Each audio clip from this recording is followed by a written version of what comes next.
కూడా నమోదవుతాం చూస్తున్నాం మనం. దీనికి కారణాలు ఎలా చూడాలి సార్, ఏమంటారు? ఎస్ అండి, ఇప్పుడు భారతదేశం అంతా యుద్ధాలమయం ఇదంతా ఉంటే ప్రజలు విలవిలలాడిపోతున్నారు, కోట్ల మంది ప్రజలు. ఇప్పుడు హైదరాబాద్ లాంటి, ఇప్పుడు Telangana, Rayalaseema, Andhra Pradesh, even south India, ఇంకా నార్త్ ఇండియా అంటే ఇంకా తిరిగే లేదనమాట. నార్త్ ఇండియాలో టెంపరేచర్ చాలా ఎక్కువైపోయినాయి. ఆల్రెడీ ఈ రాజస్థాన్, మధ్యప్రదేశ్ ఈ ప్రాంతాల్లో 55కి టచ్ అవుతుందన్నమాట. ఈ జైసల్మేర్ ప్రాంతంలో 55 డిగ్రీల సెంటిగ్రేడ్కి వెళ్ళిపోతుంది.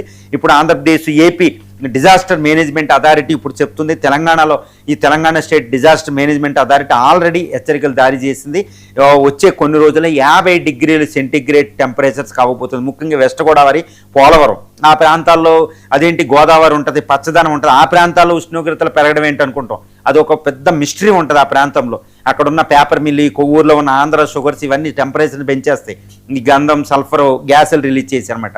అది దాని మీద రీసెర్చ్ జరగదు, ఏమీ జరగదు. కాబట్టి అలాంటి ప్రాంతాలు కూడా ఉష్ణోగ్రతలు పెరిగిపోతున్నాయి. ఇక రాయలసీమ, తెలంగాణ ప్రాంతాలు దారుణంగా ఉన్నాయి. సగటు ఉష్ణోగ్రతల కంటే 5-7 డిగ్రీలు దాటిపోతున్నాయి. అంటే సగటు ఉష్ణోగ్రతల కంటే, అంటే ప్రతి సంవత్సరం వచ్చే యాన్యువల్ యావరేజ్ టెంపరేచర్స్ కంటే 7 దాటైతే అది సీరియస్ వడగాల్పులకు దారి తీసేస్తారన్నమాట, హీట్ వేవ్స్. ఇప్పుడు ఈ ఉష్ణోగ్రతలు ఇప్పుడు చూడండి, ఇప్పటికే వాతావరణ శాఖ దారి చేస్తుంది 11 నుంచి 4 PM, 11 గంటలు, ఉదయం 11 గంటల నుంచి సాయంత్రం 4 గంటల వరకు బయటికి వెళ్ళొద్దు అని చెప్తున్నారు. కానీ ఇది భారతదేశం అనే పరిస్థితి మర్చిపోకూడదు. వెండర్స్ ఉంటారు సిటీస్లో. ఆ వెండర్స్ అంటే కూరగాయలు ఇవి అమ్ముకునే రోడ్ల పక్కన వాళ్ళు ఎలా అండి బతికేది? ఆ టైంలో వెళ్ళిపోతే ఆ టైము. తర్వాత ఈవినింగ్ MNREG వర్కర్లు వాళ్ళు ఎలాగా, వ్యవసాయ కార్మికులు ఎలాగా, భారతదేశమే రోడ్ల మీద ఉంటుంది. ఈ 1% సంపద ఉన్న వాళ్ళు పక్కన పెట్టేస్తే భారతదేశం అంతా రోడ్ల మీదే ఉంటుంది. మరి వాళ్ళకి ఎలా బతుకుతారు వాళ్ళు? యూవి కొని వెళితే చాలా తీవ్రమైన ప్రమాదం ఉంది. అందుకని పిట్టల్లా రాలిపోతున్నారు ప్రజలు. తర్వాత ఎంతో వడగాల్పులు, అనారోగ్యాలు, ఆల్రెడీ హాస్పిటల్స్ నిండిపోతున్నాయి చాలా ప్రాంతాలు, దారుణమైన పరిస్థితి. దీనికి తగ్గట్టు వర్షాభావం, ఈ వర్షాభావంలో డ్రింకింగ్ వాటర్ లేదు. దీనికి ఎందుకు కారణాలంటే విస్తృతమైన కారణాలు ఉన్నాయి. ఎందుకు ఈ సంవత్సరమే ఇంతటి టెంపరేచర్స్ వస్తున్నాయంటే గుర్తుపెట్టుకోవాలన్నమాట. ఎందుకు అంటే నెంబర్ 1 ఏంటంటే మాన్సూన్స్ పీరియడ్ ముందు, అంటే ఋతుపవనాలు వచ్చే ముందు భారతదేశంలో ఎప్పుడూ కూడా ఉష్ణోగ్రతలు ఎక్కువ ఉంటాయండి. అదొక కారణమే.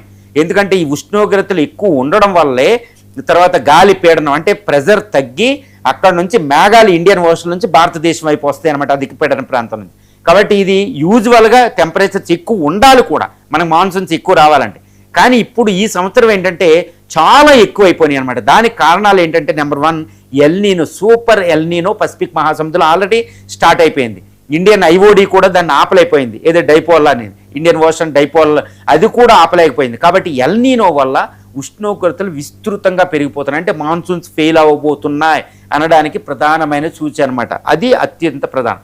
2 క్లైమేట్ చేంజ్ అండి. ఈ క్లైమేట్ శీతోష్ణ స్థితిలో మార్పులు, భూ ఉష్ణోగ్రతలు పెరగడం అనేది అతిపెద్ద కారణం అనమాట. ఎందుకంటే దానికి ఏదైనా ఒక పుష్ చేసి, ఎల్నీనో పుష్ చేయడం వల్ల టెంపరేచర్స్ పెరిగిపోతున్నాయి, హీట్ వేవ్స్, వడగాల్పులు వచ్చేస్తున్నాయి అనమాట. దీంతో ఇది ఒకటి. తర్వాత మనం గమనిస్తే డిస్టిక్ హెడ్ క్వార్టర్లో, తర్వాత కొన్ని డిజర్ట్ లాంటి, ఇప్పుడు అనంతపూర్ ప్రాంతం సెకండ్ డిజర్ట్ ఆఫ్ ఇండియా అంటారు అనంతపూర్ని. తర్వాత ఈ పట్టణ ప్రాంతాల్లో ఉష్ణోగ్రతలు ఎక్కువ ఉంటున్నాయి. పట్టణ ప్రాంతాల్లో కూడా లోకలైజ్డ్ అంటారు. ఫర్ ఎగ్జాంపుల్ ఈ హైదరాబాదే తీసుకుంటే, హైదరాబాద్ అంతా యావరేజ్ టెంపరేచర్ 40 అనడం తప్పండి. కొన్ని ప్రాంతాల్లో చెట్లు తక్కువ ఉన్న, ఇండస్ట్రియల్ ఎక్కువ ఉన్న ప్రాంతాల్లో 50 డిగ్రీ సెంటిగ్రేడ్ కూడా హైదరాబాద్లో ఉంటాయి. దాన్ని మనం మెజర్ చేసే ఇక్కడ లేదనమాట. కానీ మనకి వెళ్తే తెలుస్తుంది మొబైల్స్లో 50 డిగ్రీ సెంటిగ్రేడ్ కొన్ని ప్రాంతాలు. దీన్ని ఏమంటారంటే అర్బన్ హీట్ ఐలాండ్ అంటారు. ఎందుకంటే అర్బన్ ప్రాంతాలు అంతా కాంక్రీటే, చెట్లు ఉండవు. కాబట్టి ఉష్ణోగ్రతలు కింద పడి వెంటనే అవి చాలా విస్తృతంగా పెరిగిపోతాయి. 3-2 గంటలు ఆ ప్రాంతంలో ఈవినింగ్కి చాలా ఎక్కువైపోతాయి. ఎందుకంటే ఆ చెట్లు ఇవి లేకపోవడం వల్ల, కాంక్రీట్ జంగిల్స్ వల్ల ఈ ఉష్ణోగ్రతలు ఎక్కువ పెరిగిపోతాయి. తర్వాత వీటన్నిటిని వెళ్ళి ఈవినింగ్ కల్లా మనకు మేఘాలు, క్యుములోనింబస్ లాంటి మేఘాలు కూడా వస్తూ ఉంటాయి. ఈ అర్బన్ హీట్ ఐలాండ్ అనే కాన్సెప్ట్ వల్ల అర్బన్ టెంపరేచర్స్ అనేవి ఈ డెజర్ట్ల కంటే ఎక్కువ ఉంటాయి అనమాట కొన్ని ప్రాంతాల్లో. కాబట్టి ఇప్పుడు ఢిల్లీ, లక్నో, ఈ నోయిడా, తర్వాత ఈ ప్రాంతాల, తర్వాత హైదరాబాద్, లోపల ఉన్న బెంగళూరు, ఈ ప్రాంతాలు విలవిలలాడిపోతున్నాయండి అర్బన్ హీట్ ఐలాండ్ వల్ల. ఇది మానవుడు చేసుకున్న ఒక దౌర్భాగ్యమైన చెత్త పని అనమాట అర్బన్ హీట్ ఐలాండ్ అనేది. సో క్లైమేట్ చేంజ్, తర్వాత ఎల్నీనో, తర్వాత అర్బన్ హీట్ ఐలాండ్, ఈ పొల్యూషన్ ప్రభావాల వల్ల ఉష్ణోగ్రతలు విస్తృతంగా పెరిగిపోతున్నాయి. ఈ కారణాల మానవ సంబంధ కారణాలు ఆంథ్రోపోజెనిక్ రీజన్సే మనకి ఎక్కువ కనిపిస్తుంది అన్నమాట. అందుకే వడగాల్పులు. ఇప్పుడు 50 డిగ్రీ సెంటిగ్రేడ్ అంటే ఇంకా మానవుడు బయట తిరగడానికి వీలు లేని టెంపరేచర్స్ అన్ని. ఫర్ ఎగ్జాంపుల్ ఇప్పుడు కోల్ మైన్స్కి మనం వెళ్తే 50 డిగ్రీలు దాటినప్పుడు వాళ్ళకి లీవ్ కూడా ఇస్తూ ఉంటారండి. ఇప్పుడు ఇక్కడ ప్రభుత్వం ఏంటంటే ఈ చర్యలు తీసుకోవడంలో చూడండి ఎంతమంది చలివేంద్రాలు పెట్టారు. ఇప్పుడు ఏమైనా షాప్ వాళ్ళు పెట్టారా, కంపెనీలు పెట్టారా, కార్పొరేట్ కంపెనీలు పెట్టారు. గవర్నమెంట్ పక్కన ఉంది, రెవెన్యూ డిపార్ట్మెంటు. ఈ డిపార్ట్మెంట్ యాక్షన్ తీసుకోవాలి. ఇది డిజాస్టర్ మేనేజ్మెంట్. ఏమైనా చర్యలు ఉన్నాయా? చీఫ్ మినిస్టర్లు, ప్రైమ్ మినిస్టర్లు అయ్యయ్యో మాట్లాడుతున్నారు. బాబు ప్రజలు మీరు ఉష్ణోగ్రతల నుంచి ఎలా ఉన్నాయని మెసేజ్లు ఇస్తున్నారా? టీవీ ఇప్పుడు మీడియా ఎక్కువ విస్తృత ప్రచారం చేస్తుందా? సెలబ్రిటీస్ అయితే ప్రతి విషయం మీద మాట్లాడతారు. ఇలాంటి విషయంలో జాగ్రత్తలతో ఉండండి ప్రజలకు చెప్పడంలో వాళ్ళ జీవనోపాధులు లేవనమాట. విస్తృతంగా దారుణంగా ఉంది. దాన్ని మీడియా రిఫ్లెక్ట్ చేయలేని పరిస్థితిలో ఉందన్నమాట. మీడియా ఎలాంటి మాట్లాడాలి, జాగ్రత్త చర్యలు చెప్పడంలే. ఏదో న్యూస్ ఎవరైనా చనిపోతే న్యూస్ ఇవ్వడం తప్పితే. సో దారుణమైన పరిస్థితి. ఇప్పటికే డ్రింకింగ్ వాటర్ ప్రాబ్లం వచ్చింది అర్బన్ ఏరియాలో.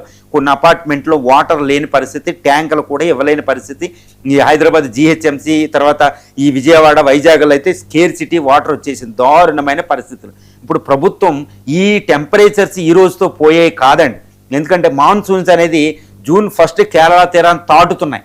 కానీ దాటేసిన ఇప్పుడు మాన్సూన్స్ ఇండియాలోకి ఎంటర్ అయిపోయిన తర్వాత ఈ వర్షాలు వస్తూ ఉంటే టెంపరేచర్ తగ్గుతూ ఉంటాయి ఇండియాలో. సర్వసాధారణమైన దాన్ని ఖరీఫ్ సీజన్ అని పిలుస్తాం, కానీ వర్షాకాలం అని పిలుస్తాం. కానీ ఈ సంవత్సరం ఈ ఉష్ణోగ్రతలు ఎక్కువ అయ్యే అవకాశం ఉంది యాక్చువల్గా. ఎందుకంటే ఈ వర్షపాతం అనేది తక్కువ రాబోతుంది కాబట్టి, వర్షాభావం తక్కువ ఉంటుంది కాబట్టి ఈ టెంపరేచర్ తగ్గవు. అందరూ అనుకుంటారు ఇండియాలో ఒక క్లైమేట్కి సంబంధించి ఎన్నో ఘోరమైన తప్పిదాలు ఉంటూ ఉంటాయి అన్నమాట, మిస్కన్సెప్షన్స్. అదేంటి, మేలో టెంపరేచర్స్ ఎక్కువ ఏ నెలలో ఉంటాయని ఎవరైనా మనం ప్రశ్న అడిగితే వాళ్ళు ఏమంటారు, మే నెల చెప్తారు. కానీ అది కాదు. శీతోష్ణ స్థితి పరంగా భారతదేశంలో ఎక్కువ ఉష్ణోగ్రతలు నమోదయ్యే నెల జూన్ నెల, గుర్తుపెట్టుకోవాలి. మళ్ళీ ఇలాంటి వేసవకాలం మళ్ళీ అక్టోబర్లో ఒకటి వస్తుంది. సూర్యుడు మళ్ళీ వెనక్కి వెళ్తూ ఉంటారు.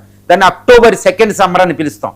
చూడండి, అంటే ఏంటి, ఇప్పుడు మే నెలలో ఈ అధిక ఉష్ణోగ్రతలు, వర్షాభావం ఎల్నినో ఎఫెక్ట్ వల్ల తక్కువ ఉంటుంది కాబట్టి ఈ జూన్ అంతా ఈ టెంపరేచర్స్ ఈ నెల ఉండబోతున్నాయి. కొన్ని ప్రాంతాలు మినహాయిస్తే, వర్షం పడే ప్రాంతాలు వర్షం వచ్చిన టైంలో తప్పితే మిగిలిన అంటే మే జూన్ కూడా ఈ టెంపరేచర్స్ ఉండబోతున్నాయి. ఇంక్లూడ్ జూలైలో కూడా. ఈ నార్త్ ఇండియా అయితే మాన్సూన్స్ అక్కడికి వెళ్ళడం అంటే ఈ జూలై నాటికి కానీ ఢిల్లీ దాకా వెళ్ళవు.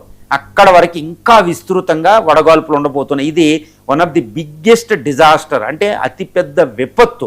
ఇప్పుడు హోమ్ మినిస్ట్రీ నిర్ధారించినది 7 విపత్తులు, ఇది ఒకటి. ఈ విపత్తుని ఎదుర్కోవడం అనేది ప్రభుత్వం ఇంతవరకు చర్యలు తీసుకోలే ఇప్పుడు మే మంత్ లాస్ట్లో ఉన్నప్పటికీ. కాబట్టి అందుకే పీపుల్ తమకు తాము రక్షించుకోవాలి. వాట్ ఐఎమ్ సజెస్టింగ్ ఈజ్, ప్రజలు ఎవరికాళ్ళే రక్షించుకోండి.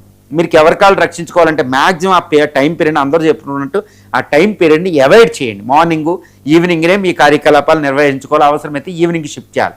ఇంకొక దారుణం ఉంది ఈ ఉష్ణోగ్రతల వల్ల. నైట్ టెంపరేచర్స్ కూడా నిద్ర పట్టలేని ఒక విపత్కర పరిస్థితికి దారితీస్తుంది. అర్బన్ హీట్ ఐలాండ్ వల్ల, వీటి వల్ల, ఈవెన్ పల్లెటూరులో కూడా అత్యధిక ఉష్ణోగ్రతలు పగలు ఉండడం వల్ల ఈవెన్ నైట్ కూడా టెంపరేచర్, అదే క్లైమేట్ చేంజ్ ఎఫెక్ట్ వల్ల, కార్బన్ డైఆక్సైడ్ వల్ల ఈవెన్ నైట్ కూడా టెంపరేచర్ డౌన్ అవడంలో అది అత్యధిక విపత్కర పరిస్థితి. వృద్ధులు, చిన్నపిల్లలు, వీళ్ళకి చాలా, బాలింతలకి చాలా పెద్ద ప్రాబ్లం అయిపోతుందండి. దానికోసం డాక్టర్స్ మంచి సజెషన్స్ పీపుల్కి ఇవ్వాలి. ఎక్కువ వీలైనంత వాటర్ తాగాలి. వీళ్ళు వాటర్ బాటిల్ లేకుండా, గొడుగు లేకుండా, వర్షాకాలం గొడుగు ఏది సమ్మర్లో పట్టుకెళ్తే సిగ్గేట్ అని అనుకోకూడదు. గొడుగులు పట్టుకెళ్లకుండా బయటికి వెళ్ళకూడదు. వాటర్ బాటిల్ లేకుండా బయటికి వెళ్ళకూడదు. ఇది ఇంకొకటి ఏంటంటే మన దౌర్భాగ్యం మన సమాజంలో ఏంటంటే, ఈ వాటర్ అంటే బయట వాటర్ తాగకూడదు, కేవలం మినరల్ వాటర్ తాగాలనేది ఒకటి వచ్చేసింది. అది కాదండి. పల్లెటూరులో వీళ్ళు ఏ వాటర్ అయినా తాగండి. మినరల్ వాటర్ ఉంటేనే మన ఆరోగ్యం రాదు. ఏ వాటర్ అయినా నూతుల్లో దొరికే నీటి మంచి నీళ్ళైనా తాగండి. ఈ విషయంలో వాటర్ అనేది మీకు దివ్యాఔషధం. రక్షించుకోవడానికి అవాయిడ్ చేయాలి. ఎక్కువ నీడ ప్రాంతాల్లో ఉండాలి. ఈ ముసలి వాళ్ళు, చిన్నపిల్లలు అయితే ట్రావెల్స్ అనేది మానేసేయండి. ఎట్టి పరిస్థితుల్లో ప్రయాణాలు, వాళ్ళు పెళ్ళి వీళ్ళు పెళ్ళి, మొహమాటాలు అనేది ఈ జూన్ నెల ఎండింగ్ వరకు వద్దు. అది విపత్కర పరిస్థితికి దారితీస్తుంది. వీలైతే గవర్నమెంట్లు ఇప్పుడు జూన్ 12 నుంచి స్కూల్ అంటున్నారు. స్కూల్స్ని అవసరమైతే సమ్మర్ హాలిడేస్ని ఇంకా పొడిగించాల్సిన అవసరం ఉంది. ఎందుకంటే ఇది సూపర్ ఎల్నినో ఇయర్. అప్పటికప్పుడు ఎవరో చనిపోతే అప్పటికప్పుడు నిర్ణయం తీసుకోవడం కాదు, ముందు చర్యలు. తర్వాత డిస్ట్రిక్ట్ డిజాస్టర్ మేనేజ్మెంట్ అథారిటీలు, state disaster management, national disaster management అథారిటీలు ఉన్నాయి ఇలాంటి విపత్తులను ఫేస్ చేయడానికి. అవి మీట్ అవ్వడంలే. దిస్ ఈజ్ వాట్ ది మన ఏమంటారంటే చాలా ఉపేక్ష అని చెప్పొచ్చు అనమాట. ఈ డిస్ట్రిక్ట్, స్టేటు, నేషనల్లో డిజాస్టర్ మేనేజ్మెంట్ అథారిటీ మీటింగులు పెట్టండి. ప్రజలకి వాళ్ళకి ఇవ్వండి, స్టాండర్డ్ ఆపరేటింగ్ ప్రొసీజర్ ఇవ్వండి. రెవెన్యూ అన్ని డిపార్ట్మెంట్లకి, ఇంక్లూడ్ పోలీస్ కూడా ఇందులో ఇన్వాల్వ్ అవ్వాలి. అంతేకాని ఎవ్వరి కళ్ళు మూసుకుని కూర్చున్నారు.